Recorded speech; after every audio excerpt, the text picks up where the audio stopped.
লিখিত পরীক্ষা ছাড়াই পশ্চিমবঙ্গে কিন্তু এক বড় চাকরি নিয়োগ কিন্তু করা হয়েছে ইলেকট্রিক অফিস। হ্যাঁ, যেটা তোমরা দেখতে পাচ্ছ ইলেকট্রিক অফিসে কিন্তু নিয়োগ চলছে। ফর্ম ফিল আপ কিন্তু অলরেডি শুরু হয়ে গেছে, যেখানে বিভিন্ন রকম পদ রয়েছে, বিভিন্ন যোগ্যতায় চাকরি রয়েছে এবং বেতন কিন্তু 35,500 টাকা হতে পারে লিখিত পরীক্ষা ছাড়াই। ফর্ম ফিল আপের শেষ তারিখ দেওয়া রয়েছে 10 সেপ্টেম্বর, যেখানে ফর্ম ফিল আপ কিন্তু অলরেডি তোমাদের চলছে। আজকের এই ভিডিওর মাধ্যমে সমস্ত তোমাদেরকে তথ্য জানাবো, যেখানে তোমরা দেখতে পারবে শুধু পশ্চিমবঙ্গে নয়, ভারতবর্ষের প্রত্যেকটা সেক্টরে মানে প্রত্যেকটা স্টেটে ডিভিশনাল ওয়াইজ কিন্তু ফর্ম ফিল আপ চালু হয়েছে, যেখানে ইলেকট্রিক অফিসে নিয়োগ করা হচ্ছে প্রচুর পরিমাণে কর্মী। ঠিক আছে, কি কি পদ রয়েছে, কি কি যোগ্যতা লাগছে, এলিজিবিলিটি ক্রাইটেরিয়া কি রয়েছে, বেতন কত এবং কোথায় পোস্টিং বা সমস্ত আজকের এই ভিডিওর মধ্যে জানাবো। সবার আগে তোমরা যেটা করবে, সবার আগে যেটা তোমরা করবে সেটা হচ্ছে নিজেদের নিজেদের জেলার নাম, নিজেদের নিজেদের ডিস্ট্রিক্টের নাম। লিখিত পরীক্ষা ছাড়াই পশ্চিমবঙ্গে এক বড় চাকরি, হ্যাঁ ঠিক শুনেছো তোমরা, ইলেকট্রিক অফিসে কিন্তু নিয়োগ চলছে। শুধু পশ্চিমবঙ্গে নয়, ভারতবর্ষের প্রত্যেকটা স্টেটে কিন্তু এই চাকরি দেওয়া হচ্ছে, যেখানে বিভিন্ন পদ রয়েছে, বিভিন্ন যোগ্যতা চাকরি নেওয়া হচ্ছে। ছেলে ও মেয়ে উভয়েই আবেদন করতে পারবে। বেতন রাখা হয়েছে দেখতে পাচ্ছ 35,500 টাকা থেকে। লিখিত পরীক্ষা যেখানে লাগছে না, ফর্ম ফিল আপ অলরেডি শুরু হয়ে গেছে, আর 10 সেপ্টেম্বর অবধি কিন্তু লাস্ট ফর্ম ফিল আপের ডেট দেওয়া রয়েছে। 10 সেপ্টেম্বরে কিন্তু তোমাদের ফর্ম ফিল আপ শেষ হয়ে যাবে। কিসের চাকরি, কিভাবে ফর্ম ফিল আপ করতে হবে, কারা কারা পারবে, কারা কারা এলিজিবল রয়েছে, কি প্রসেস রয়েছে, সিলেকশনের ক্রাইটেরিয়া কি, সব আজকের এই ভিডিওর মধ্যে জানাবো। সবার আগে তোমরা যেটা করবে, নিজেদের নিজেদের জেলার নাম, বন্ধুরা নিজেদের নিজেদের জেলার নাম কিন্তু আমাকে কমেন্টে লিখে যাবে। কারণ এই যে জেলা ভিত্তিক বা স্টেট ভিত্তিক, রাজ্য ভিত্তিক তোমাদের যে এই চাকরির যে ভ্যাকেন্সিগুলো আসে, যখনই তোমাদের জেলার নাম আমার কাছে আসবে, আমি যখন জেনে থাকবো যে তোমরা এই জেলা থেকে দেখছো, সেই জেলার যে কোনো রকম রিক্রুটমেন্ট বা ভ্যাকেন্সি থাকলেই কিন্তু আমরা সবার আগে আমাদের চ্যানেলে ভিডিও দ্বারা প্রোভাইড করে দেবো। ঠিক আছে, তো সবার আগে চ্যানেলটাকে সাবস্ক্রাইব করে নাও, সাবস্ক্রাইব করে অবশ্যই একটা লাইক কমেন্ট করে দিও। ঠিক আছে, তো চলো দেখিয়ে দিচ্ছি তোমাদেরকে একদম অফিসিয়াল ওয়েবসাইটের মাধ্যমে। এই হচ্ছে অফিসিয়াল ওয়েবসাইট, দেখতে পাচ্ছ যেটা পাওয়ার গ্রিডের যে অফিসিয়াল ওয়েবসাইট রয়েছে, সেটাও কিন্তু একদম ভারতবর্ষের আন্ডারেই।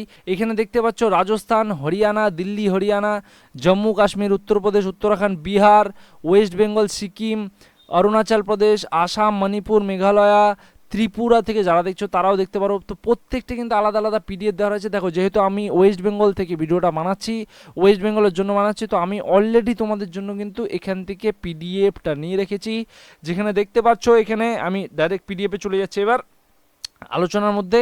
শুরুতে দেখতে পাচ্ছ এখানে কি বলা হয়েছে, registration for direct benefit transfer and Aadhaar seeded bank details, মানে বলে দিয়েছে যে সবার আগে যেটা হতে হবে, তোমাদের আধার এর সাথে লিঙ্ক থাকতে হবে, ব্যাংক সাথে কিন্তু ডিবিটি করা থাকতে হবে অবশ্যই। 10th ক্লাস এক্সামিনেশনের সার্টিফিকেট কিন্তু তোমাদের লাগছে, আধার কার্ড লাগছে, ব্যাংক অ্যাকাউন্ট লাগছে মিনিমাম। বোঝা গেল? এবার দেখো কি কি ডকুমেন্টস লাগবে পরীক্ষার ক্ষেত্রে। পরীক্ষার ক্ষেত্রে কি কি ডকুমেন্টস লাগছে, apprenticeship registration, enrolment number under NATS NAPS and 100% completed updated profile in the portal, scan copies of educational certificate, মানে স্ক্যান করতে হবে প্রত্যেকটা। তোমরা যেহেতু এটা টোটালটা অনলাইন প্রসেসে চলছে, তোমাদের কিন্তু প্রত্যেকটা জিনিস স্ক্যান করতে হবে, সেটার জন্য একদম ক্লিয়ার এবং লিজিবল থাকে। ঠিক আছে, প্রুফেজ ম্যাট্রিকুলেশন সার্টিফিকেট, মানে তোমাদের মাধ্যমিক মাধ্যমিক পাস সার্টিফিকেট, প্রুফেজের মধ্যে আধার কার্ড, পাসপোর্ট এটসেট্রা, এগুলো কিন্তু দিতে বলেছে। SC ST OBC এবং PWBD কাস্ট সার্টিফিকেট যদি থেকে থাকে সেটাও তোমাদেরকে অবশ্যই সেখানে যুক্ত করতে হবে। প্রত্যেকটা জিনিস স্ক্যান করে কিন্তু দিতে হবে। Bank cancel cheque, first page of passbook, DBT enabled account details, মানে তোমাদের ব্যাংকের অ্যাকাউন্টের ডিটেল কিন্তু এটা খুবই যাচাই করে নেওয়া হচ্ছে প্রত্যেকটা ক্ষেত্রে। Recent colour passport size photograph and signature, সেটাও কিন্তু তোমাদেরকে কপি করে অবশ্যই কিন্তু সেখানে সাবমিট করতে হবে। General applicant must be an Indian citizen and 18 years old, 18 বছর হতে হবে অবশ্যই মিনিমাম, আর ভারতবর্ষের নাগরিক তো হতেই হবে। Incomplete applications or applications submitted without proper documents, মানে ডকুমেন্ট ছাড়া যদি সাবমিট করো তাহলে কিন্তু ডাইরেক্ট সেটা রিজেক্ট হয়ে যাবে। ঠিক আছে। Candidate are advise to apply for online one region state of their choice. মানে দেখো তোমরা এমন না যে ওয়েস্ট বেঙ্গল থেকে দেখছো বা ওয়েস্ট বেঙ্গলে থেকে অন্য কোথাও করতে পারবে না, তোমরা চাইলে ত্রিপুরাতেও গিয়ে করতে পারো, ত্রিপুরাতেও চাকরি করতে পারো, মানে সেখানকার জন্য অ্যাপ্লাই করতে পারো তোমাদের ইচ্ছা হলে, ঠিক আছে। ক্যান্ডিডেট সাবমিটিং বলেছে তুমি মানে একবারই পারবে, হয় তুমি স্টেট নিজের স্টেটে চুজ করো বা অন্য স্টেটের হয়ে চুজ করো, তুমি একবার মাত্র ফর্ম ফিল আপ করতে পারবে। Candidate submitting multiple application or applying for more than one region state trade will not considered and their applications will be summarily rejected বলে দিয়েছে। তুমি যদি একটার বেশি আলাদা আলাদা স্টেটে যদি তুমি অ্যাপ্লাই করো তাহলে কিন্তু তোমাদের ফর্ম রিজেক্ট হয়ে যাবে, বাতিল হয়ে যাবে, ঠিক আছে। If any candidate found not eligible providing false information documents are not in order shall be disqualified at any stage during the engagement process।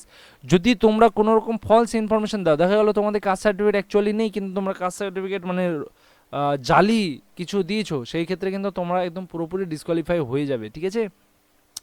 তারপরে বলেছে দেখো completion undergoing of the apprenticeship program the apprentice shall not have any claim for the employment with Power Grid, ঠিক আছে। পাওয়ার গ্রিডের সাথে বলে দিয়েছে shall not have any claim, কোনো রকম ক্লেম করতে পারবে না পাওয়ার গ্রিডের তরফ থেকে, ঠিক আছে। অ্যাপ্লিকেশন প্রসেস কি তার আগে তোমাদেরকে যেটা আমি বলে দেবো, দেখে নাও যে কি কি পদ রয়েছে এবং তার জন্য কি কি যোগ্যতা লাগছে, যেটা সবার আগে দরকারি, তাই না। দেখো কি কি পদ রয়েছে এখানে, সবার আগে educational qualification and monthly stipend যেটা অ্যামাউন্ট দেওয়া হবে। ট্রেড নেম আইটিআই ইলেকট্রিশিয়ান বলেছে, ITI electrician trade full time, মানে আইটিআই করা থাকতে হবে তোমাদেরকে। সেখানে কি কি লাগছে, degree diploma certificate full time regular course, 13,500 টাকা দেওয়া হচ্ছে তাদের। এটা স্টাইপেন্ড যেহেতু যখন ট্রেনিং চলবে শুরুতে তখন তাদের 13,500 টাকা দেওয়া হবে। ডিপ্লোমা ইলেকট্রিক্যাল, ডিপ্লোমা থাকতে হবে ইলেকট্রিক্যালের, ফুল টাইম 3 ইয়ার কোর্স, 3 বছরের একটা কোর্স থাকতে হবে ডিপ্লোমা ইন ইলেকট্রিক্যাল ইঞ্জিনিয়ারিংয়ের জন্য। সেখানে কী হবে 15,000 টাকা তোমাদেরকে স্টাইফিং দেওয়া হবে, আর ডিবিটি অ্যাকাউন্ট যদি থাকে ডিবিটি অ্যামাউন্ট 5,450 টাকা অ্যাড করা হবে। Diploma civil full time 3 years course, diploma in civil engineering, যাদের সিভিল ইঞ্জিনিয়ারিং কোর্স করা আছে 3 বছরের তারা 15,000 টাকা স্টাইপেন্ড পাচ্ছ, ঠিক আছে, বুঝতে পেরেছো। এবার নেক্সট কী আছে, গ্র্যাজুয়েট, গ্র্যাজুয়েট ইলেকট্রিক্যাল নিয়ে যারা গ্র্যাজুয়েট করেছো BA B Tech BSc in electrical engineering full time 4 years course, তারা কিন্তু 17,500 টাকা 17,500 টাকা পাচ্ছে, সাথে ইনক্লুডিং ডিবিটি অ্যামাউন্ট 6,150 টাকা পাচ্ছে।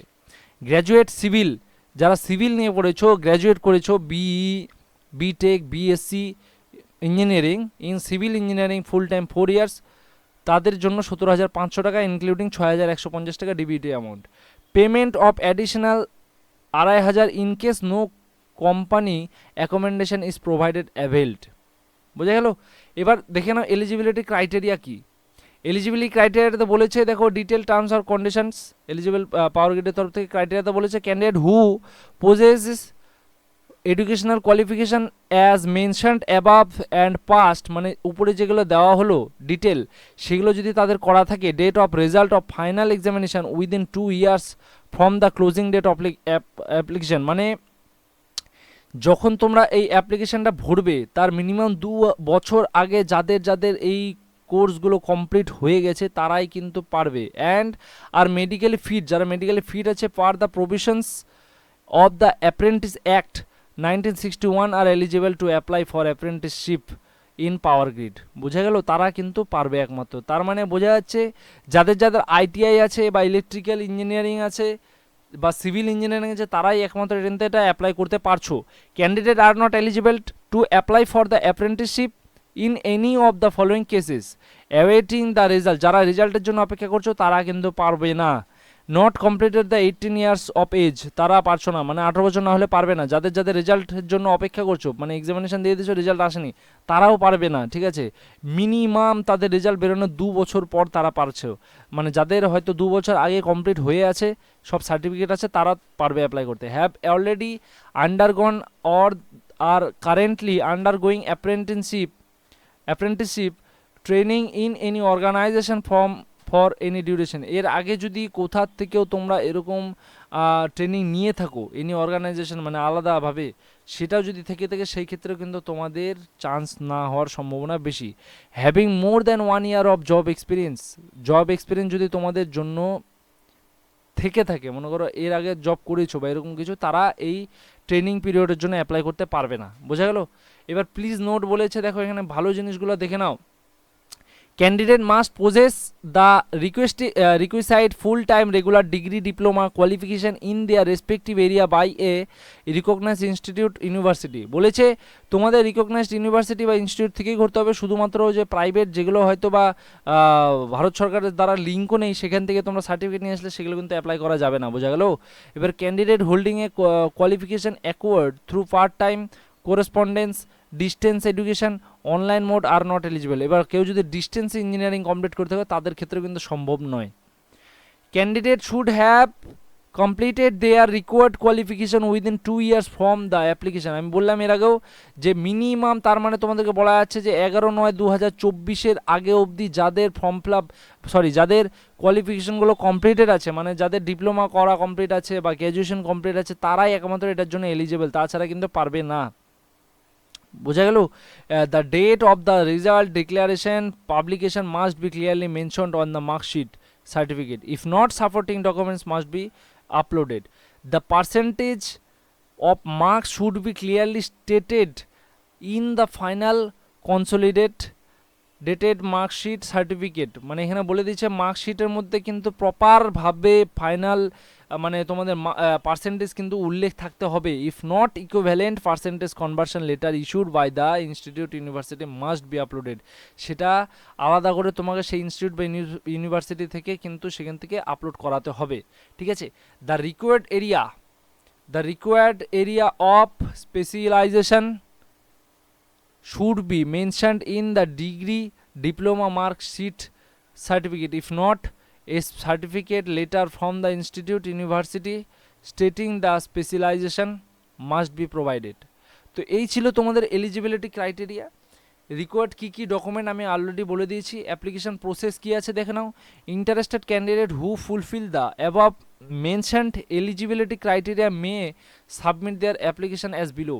এই যে দুটো স্টেপ দিয়ে দিয়েছে, এখানে তোমাদের ক্লিক করতে হবে। ক্লিক করলে তোমরা চলে যাবে কি আইটিআই ইলেকট্রিশিয়ানের জন্য, আর তারপরে এটাতে ক্লিক করলে ডিগ্রি ডিপ্লোমা ইঞ্জিনিয়ারিং সিভিল যাদের করা রয়েছে তাদের জন্য। স্টেপ 2তে দেখতে পাচ্ছ এই যে প্রপার একদম সাইটের ডিটেল দেওয়া রয়েছে, সেখানে ক্যারিয়ারে যাবে, তারপরে এঙ্গেজমেন্ট অফ অ্যাপ্রেন্টিস, তারপরে অ্যাপ্লাই অনলাইন করলেই কিন্তু হয়ে যাবে। টোটাল প্রসেস তোমাদেরকে দেখিয়ে দেবো, সমস্যা নেই। Shortlisting of applications, selection of candidates, এখানে একটা বিষয় রয়েছে দেখো। Application will be screened based on merit, বলেছে merit according to the eligibility criteria and prescribed qualification applicable to the respective trade and the number of training slots notified in the detail advertisement. Merit কিসের ওপরে হচ্ছে? তোমাদের যে তোমরা submit করছো সমস্ত certificate, সেটার উপরে কিন্তু মেরিট করে করা হবে। ঠিক আছে? Incomplete or ineligible application will summarily rejected. যারা ইনকমপ্লিট থাকবে তাদের অ্যাপ্লিকেশন কিন্তু রিজেক্ট করে দেওয়া হবে। Reservation shall be application for SC ST OBC NCL পিডাব্লিউবিডি as per apprentice act 1961।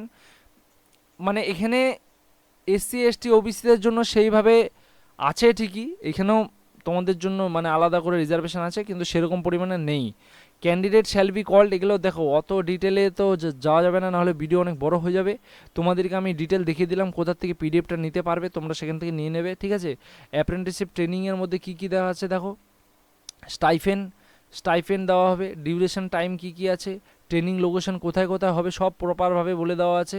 Accommodation কী কী দেওয়া হবে তোমাদেরকে, shared bachelor accommodation may be provided apprentice trainee at the training location subjected availability. If accommodation is not provided then additionally payment of রিস 2,500 মানে 2,500 per month তোমাদেরকে আলাদা করে দেওয়া হবে, যদি তোমাদেরকে সেই অ্যাকোমোডেশন থাকার জায়গাটা যদি না দেওয়া হয়, থাকা খাওয়া, ঠিক আছে, 2,500 করে আলাদা করে প্রোভাইড করা হবে। এবার ছুটি কি কি পাচ্ছ সেগুলোও কিন্তু সমস্ত ডিটেল এখানে দেওয়া রয়েছে প্রপারভাবে। ডিউরেশন কি কি, কতক্ষণ টাইমের জন্য তোমাদের হবে, বা স্টাইফেন্ড কত পাচ্ছ, সমস্ত ডিটেল এখানে দেওয়া রয়েছে। পারফরমেন্স এভ্যালুয়েশন কি রয়েছে, কনফিডেন্সিয়ালি অ্যান্ড কন্ডাক্ট কী কী, ইন্টেলেকচুয়াল প্রপার্টি কী কী বিষয়, টার্মিনেশন রাইটস কী রয়েছে, মানে কেমন করে তোমাদেরকে টার্মিনেট করতে পারে, সমস্ত কিছু ডিটেল কিন্তু তোমরা এখান থেকে পড়ে নিতে পারো। অ্যাপ্লাই নাও করার জন্য আর একটু নিচে চলে যাবে, ডাইরেক্ট দেখো যে এখানে লিঙ্ক দেওয়া রয়েছে, এই লিঙ্কে টাচ করলে কিন্তু তোমরা অ্যাপ্লাই নাওতে চলে যাবে। দেখো এই ওপেনিং ডেট কিন্তু 25 তারিখ থেকে শুরু হয়েছে, 25 তারিখ থেকে কিন্তু ফর্ম ফিল আপ মানে স্টার্ট হয়ে গেছে, আর 10 তারিখ অবধি কিন্তু এই ফর্ম ফিল আপ শেষ হয়ে যাবে, মানে 25 তারিখ অর্থাৎ আজকে থেকে কিন্তু তোমাদের ফর্ম ফিল আপ চালু হয়ে গিয়েছে, ঠিক আছে। তোমরা কিন্তু ডাইরেক্ট ফর্ম ফিল আপ করে নিতে পারো। এবার দেখে নেবো যে কোথায় কোথায় তোমাদের পশ্চিমবঙ্গের মধ্যে শুধু কোথায় কোথায় এই জায়গাটা পাবে, মানে তোমরা জবটা পেতে চলেছো বা কতগুলো সিটস রয়েছে। যেটা দেখতে পাচ্ছ আমি একদম প্রপার একদম পাওয়ার গ্রিডের যে অফিসিয়াল নোটিশ, যেটা ডেটটা কত 21/8/2026 বেরিয়েছিল, 21 তারিখে বেরিয়েছে। এখানে আইটিআই ইলেকট্রিশিয়ানের জন্য 6টা স্লটস রয়েছে, ঠিক আছে, যার মধ্যে এসসি একটা, এসটিদের কোনো কিছু নেই, ওবিসিদের জন্য 2টা আলাদা, ইউআরদের জন্য 3টা আলাদা, ঠিক আছে, পিডব্লিউডিদের জন্য নেই। তো টোটাল এখানে দেখতে পাচ্ছি যে শুধু এই অ্যাপ্রেন্টিসশিপের ট্রেডের জন্য ট্রেনিংয়ের জন্য 19টা পদ কিন্তু রাখা হয়েছে টোটাল ট্রেনিংয়ে। সেটা কাদের, নর্মালি রাখা হয়েছে 19টা, তার মধ্যে এসসিদের জন্য রয়েছে 4টা, এসটিদের জন্য শুধু একটা, আর ওবিসিদের জন্য 4টা, আর জেনারেলদের জন্য 10টা রয়েছে, আর পিডব্লিউডিদের জন্য একটা, ঠিক আছে। এটা হচ্ছে অ্যাপ্রেন্টিসশিপ ট্রেড যে ট্রেনিংটা হবে তাদের কথা বলছি। এবার সিকিমে কী রয়েছে, এটা শুধু আমি তোমাদেরকে ওয়েস্ট বেঙ্গলের বললাম, যেখানে 19টা পদ রয়েছে।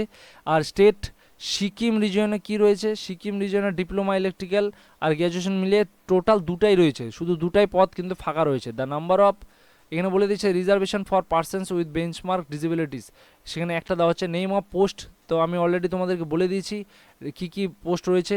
লোকোমেন্টার ডিসেবিলিটি এগুলো তো পিডব্লিউডিদের ক্যাটাগরিদের জন্য। এবার দেখে নাও যে কোন কোন লোকেশানে তোমরা পেতে পারো জব। সিকিমের জন্য রয়েছে গ্যাংটক, রংপো অ্যান্ড নিউ মেলি, ঠিক আছে। আর ওয়েস্ট বেঙ্গলে কী কী রয়েছে, আলিপুরদুয়ার, বহরমপুর, বিনাগুড়ি, বীরপাড়া, ডালখোলা, দুর্গাপুর, মাইথন, মালদা, রাজারহাট, কলকাতার শিলিগুড়ি, সুভাষগ্রাম, কালিয়ানি, গারবেটা, ঠিক আছে। তো এই যে জায়গাগুলো রয়েছে এই লোকেশনের মধ্যে কিন্তু তোমাদের চাকরি হওয়ার সম্ভাবনা রয়েছে, সেখান থেকে কিন্তু তোমাদেরকে চাকরি দেওয়া হবে। এইসব প্লেস রয়েছে, ঠিক আছে। শুধুমাত্র আমি ওয়েস্ট বেঙ্গলের কথা বলছি, যারা যারা ত্রিপুরাতে দেখছো, আমি বারবার বলছি ত্রিপুরার থেকে যারা যারা ভিডিও দেখছো তোমাদের জন্য কিন্তু উপরে রয়েছে, তোমরা কিন্তু ত্রিপুরার হয়ে আলাদা করে এখান থেকে ফর্ম ফিল আপটা করে নিতে পারো, বা এখান থেকে তোমরা টোটাল ডিটেলটা দেখে নিতে পারো। এবার তোমাদেরকে দেখিয়ে দিই যে লাস্ট যেটা বললাম ফর্ম ফিল আপের জন্য যেটা করতে হবে তোমাদেরকে, ঠিক আছে। ফর্ম ফিল আপের জন্য ডাইরেক্ট চলে যাবে এই লিঙ্কে, যে লিঙ্কটা দেওয়া হয়েছে এই লিঙ্কে ডাইরেক্ট চলে যাবে, ঠিক আছে। এই লিঙ্কটাকে কপি করে নেবে দরকারে, এখান থেকে দরকারে কপি করে ডাইরেক্ট এই লিঙ্কে টাচ করবে, তাহলে কিন্তু তোমাদের এই লিঙ্ক খুলে যাবে। লিঙ্ক খুলে যাওয়া মাত্র দেখো এখানে পরিষ্কার দেওয়া রয়েছে এই প্রসেসটাই আমি তোমাদেরকে একটু আগেও বললাম। যখনই দেখবে অ্যাপ্লাই করার ব্যাপার রয়েছে, এখান থেকে ক্যারিয়ারে চলে যাবে, এখানে দেখবে নিচে দেওয়া রয়েছে অ্যাপ্লাইয়ের জায়গা। তোমাদেরকে টোটাল প্রসেস আমি ভিডিওর মাধ্যমে বলে দিচ্ছি, আশা করছি এই ভিডিওর মাধ্যমে সমস্ত ডিটেল তোমাদেরকে আমি দেখাতে পারলাম। যদি ভিডিওটা ভালো থাকে অবশ্যই লাইক কমেন্ট করে দিও, আর বন্ধুদের সাথেও শেয়ার করো, ঠিক আছে। নেক্সট ভিডিওতে আবার দেখাবে। Till then stay connected with G mathematics Pathshala. Thank you.